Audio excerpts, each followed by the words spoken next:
All right, so I'm going to do the reflection part of this now. I really wish I could have read this to my current kiddos. I work in a daycare setting with school agers. I typically work mostly with the younger kids, but I do have a couple, like fourth and fifth graders, but I typically work mostly with kindergarten through second. Because I work in a daycare setting, my director would not allow me to film, which was frustrating because I thought that I'd be able to because I read to my kids very often. And sometimes I work with even younger. Sometimes I work with 3 and 4 year olds, and I love doing story time with them just to kind of get the wheels turning before they get to kindergarten. So a little bit of a bummer to have to read to no one, but it was still fun either way. So the title of the book I chose was the Amelia Bedelia.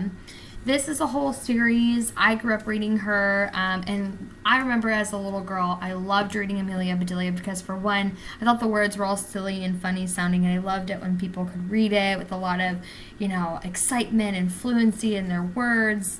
And she always does funny little things where she makes puns off of things that other kids are saying, and then she actually does them in real life. So, I remember when I was younger, they would say, "Oh, Amelia Bedelia changed the towels," and then she went and she got a pair of scissors and cut out the towels and made them different, so technically she changed them. And so, I just thought it was funny when I was a kid.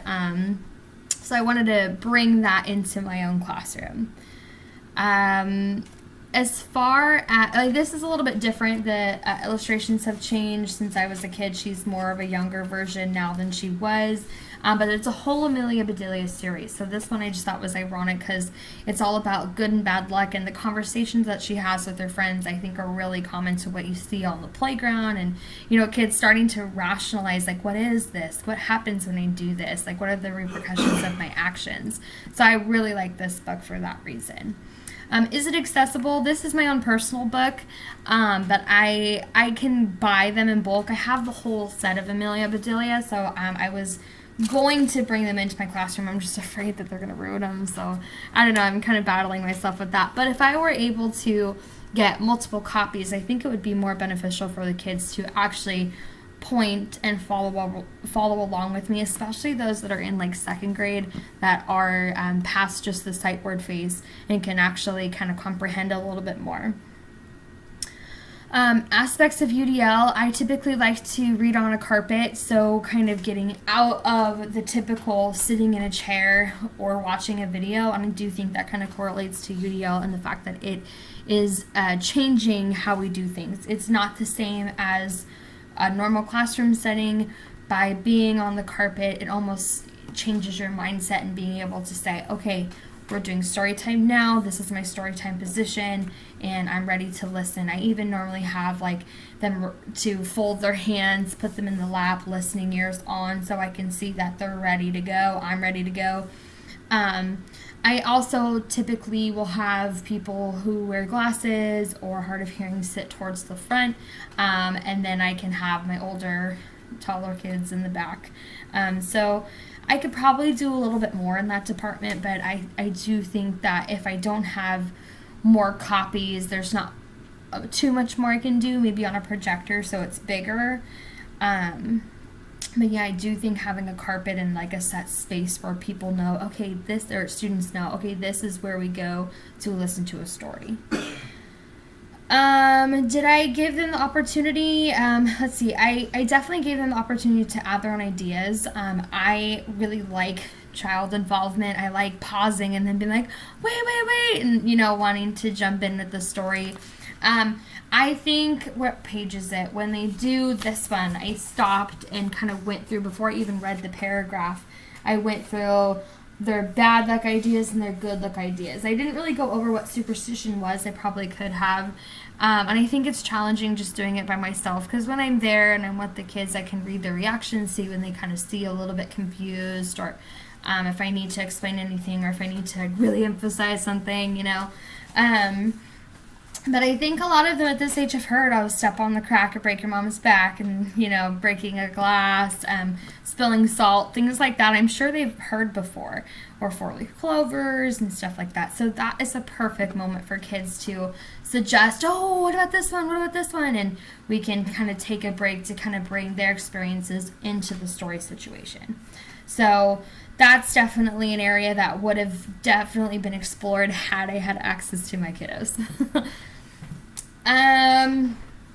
Let's see, academic language, how to incorporate that.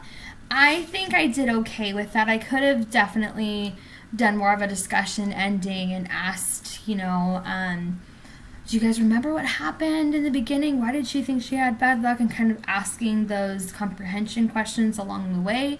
I did, I think, at the end of my recording, talk about how she, what was it?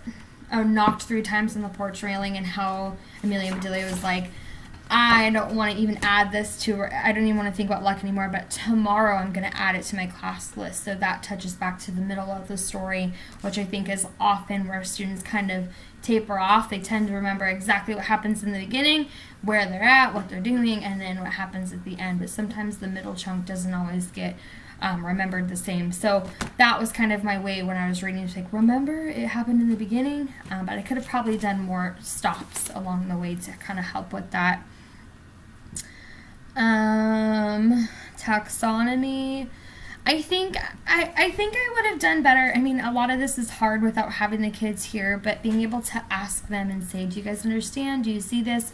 I was like pointing to different illustrations, but of course if kids don't understand something, they're just like, what is that? They just kind of blurt it. Because I'm sure some of them haven't heard of like the rabbit's feet before. I mean, maybe, but I find that one's a little bit different. So maybe questioning more of their comprehension, but also putting it into the grand scheme of things. Have you ever experienced this before? Do you think luck is real? Do you think it's not real? Like, have you ever done something like this? And kind of bring it more to their own real life experiences. And I think that will evolve their academic levels of thinking. So just kind of prompting the conversation in their mind a little bit more will help.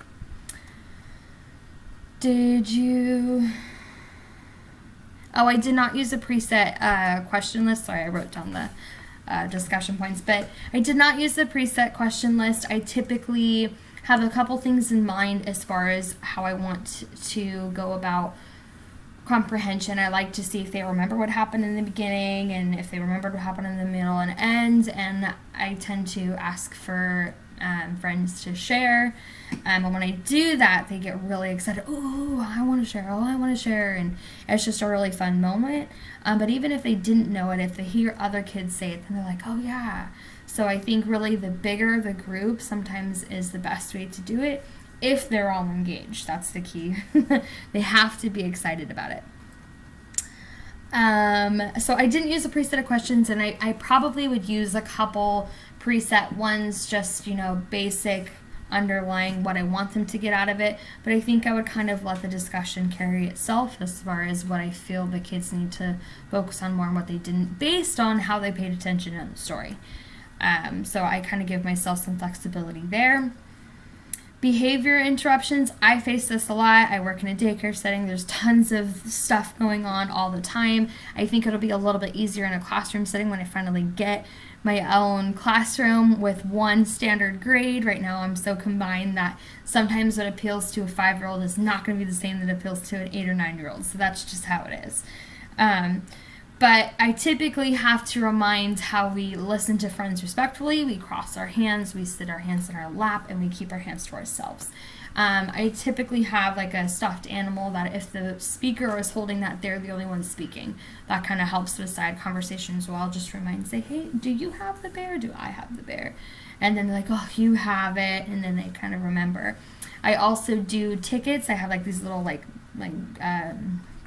raffle tickets that they mean nothing, but I write their names on them if they're behaving well, or they're listening, or they're showing respect or kindness, and then they save the tickets and they can buy different toys and stuff at our student store. So that's kind of been a reinforcer of mine that I use a lot during story time, because it's challenging to get a kid who's like all hyped and just got out of all their Zoom meetings that just wants to go run around, and we're like, nope, time for story time, and then they earn tickets. So that's something that helps with the behavior, but I think it's inevitable with younger kids. Eventually they're going to get antsy. So I typically try to use shorter books with a lot on them so that way I can get a lot covered in a short amount of time.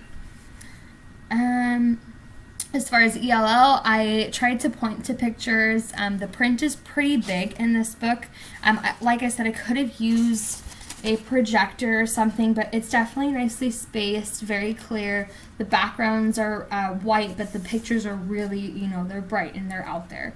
So I think pointing to the words as you go, if you have access to a whole bunch of books, like if I had 10 copies of this, I could have smaller reading groups where they could follow along, but in the setting of just one teacher with 15 something kids on a carpet, it's the best that you can. But I do try to point to the pictures to say clover, horseshoe, rabbit feet, so something like that when we're going over the luck things, I think will help in that department. But I think just for ELL, being able to see the word with the picture, and at this age it's kind of just the recognition between the two languages. I think my strengths and weaknesses. So strengths, I think I do read with decent fluency. I love going into different voices. I have a book I also like to read at my classroom called The Ninja-Bread Man, and it's this like gingerbread ninja who runs around and beats people up and has this saying that says, and my kids love it. They go crazy for it, and they all say it with me, and they say it in the same voice I say it in. So it's kind of rewarding that I think that it sticks with them. They hear a voice and it's funny and it's silly, and that's what they like. Weakness, I think sometimes I get really into the story, so I'm ready to keep going, but I should pause, show the pictures a little bit more, make sure that I'm kind of eyeing everyone as I do it, kind of checking for, do I still have everybody on board or not? So I think I could go with more pauses. What would I do differently? I think I for one, do it in a classroom, but two, I think I would really like to have class copies. I think that would really, really help, especially if I only read with one, then having them have them just in later on, maybe they want to read them on their own, do it in their own voices. I really want to encourage that, and sometimes with one copy, that's a little bit limiting. Just more room for discussion, too, I think will really help. And what did I learn about myself as a teacher? That I really like to read books to kids. I have always really loved it, and I've been really surprised, because I'm facilitating Zooms right now. So I feel for them, trying to sit a 6-year-old down for hours at a time is just really challenging. And then I'm actually with them in person. So I'm sitting there helping them through their homework, kind of getting them through the day. And I'm finding that reading and having interactive reading with each other has really helped kids keep up, because it's hard to sit there on a screen and listen to, a teacher try to make sight words fun, but if you're not there in person, it really is challenging. So I think what I've learned as a teacher is to try to change it up a bit, make sure that I'm not always using the same setting. So maybe if the rug isn't working one day, I should take it to an outside and be outside on the playground or read a book together, or read it at, tables, or maybe move the tables in a different formation. So I think just repetition is great, but with this age group, they get bored. And so we need to find ways to make it interesting. And I think that's what I'm taking away mostly from this experience. So yeah, I'm excited to read more.